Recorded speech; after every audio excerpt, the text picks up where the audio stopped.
ఆశిస్తున్న నారా చంద్రబాబు నాయుడు గారికి, అలాగే మన నాయకుడైన పవన్ కళ్యాణ్ గారికి ధన్యవాదాలు చెప్తూ రామపురం కాన్స్టిట్యూన్సీ ప్రజలందరికీ పేరు పేరుగా ధన్యవాదాలు చెప్తున్నాం. ఎందుకంటే ఇవాళ రాజకీయాలు చాలా ఇదిగా ఉన్నాయి. మన పవన్ కళ్యాణ్ గారు ఒకటే చెప్పారు, 2019లో చూసాం, ఇప్పుడు చూసాం, ఈసారి పత్రో బాగా వెళ్తున్నాం కాబట్టి దానికి మన అందరూ సందిద్దాం అని చెప్పారు. దాని నిమిత్తమే రామపురం కాన్స్టిట్యూన్సీ టీవీ రేపు పత్రలోకి వెళ్ళింది. ఏదైనా వాడికి ఈ రాష్ట్రం బాగుపడాలంటే శాఖలు చేయడం తప్పదు. అధినాయకుడే శాఖం చేసినప్పుడు మన్నటోడంతా దానికి ముందు ఉండాలి కాబట్టి మనం కూడా కింద పడలేదు.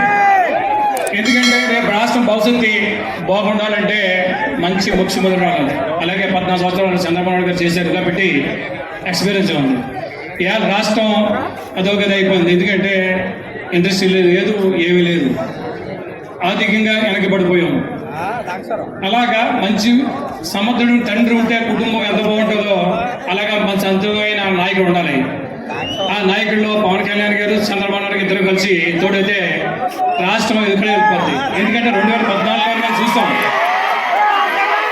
పెట్టకుండానే పత్తి ఇచ్చినప్పుడు ఆ రోజు 14 చూసాం. మళ్ళీ రిపీట్ అవుతుంది ఇవాళ 2024. ఎందుకంటే కళ్యాణ్ గారి సపోర్ట్ ఇచ్చింది వల్ల.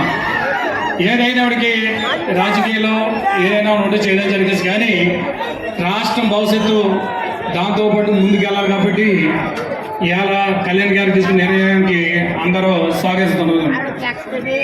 ఎందుకంటే రాష్ట్రం బాగుంటుంది, అందరూ బాగుంటాం. ఇవాళ ప్రజలందరూ కూడా ఆలోచించండి. ఎందుకంటే ఉమ్మడి జిల్లా మన వ్యవసాయం మీద ఆధారపడిన జిల్లా. అలాగే రామపురం కాన్స్టిట్యూన్సీ చూసినడికి 100% వ్యవసాయం తప్ప రెండో పని లేదు మనకి. ఎందుకంటే కాలువలు వ్యవసాయం మీద ఆధారపడిన కాన్స్టిట్యూన్సీ. ఈ కాన్స్టిట్యూన్సీ రైతాంగం ఎక్కువ. ఈ రైతాంగం బాగుండాలంటే పంట కాలాలు బాగుండాలి, మురికాలు బాగుండాలి.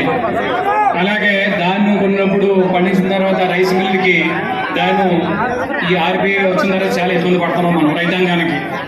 ఈ రైతాంగానికి అదే చెప్తాం చంద్రబాబు నాయుడు కూడా. ఎందుకంటే రైస్ మిల్లు ఎవరికి అనుకునే ఆ స్పాట్లో గవర్నమెంట్ మార్కెట్ రేట్ వచ్చేసేలాగా అది ఒకటి కార్యక్రమం చేయమని చెప్తాం. ఎందుకంటే రైతులు ప్రత్యేకంగా ఉంది కాబట్టి మన ఈ రామపురం కాన్స్టిట్యూన్సీ అది కూడా ఇబ్బంది లేకుండా చూసుకుందామని చెప్దాం. అందరూ బాగుండాలంటే మనం ఈసారి శాఖం చేయాలి కాబట్టి పేరున కూడా ఈసారి ఉమ్మడి అభివృద్ధికి సపోర్ట్ చేయాలి కాబట్టి ప్రతి ఒక్కరిని పేరు కోరుకుంటున్నాం.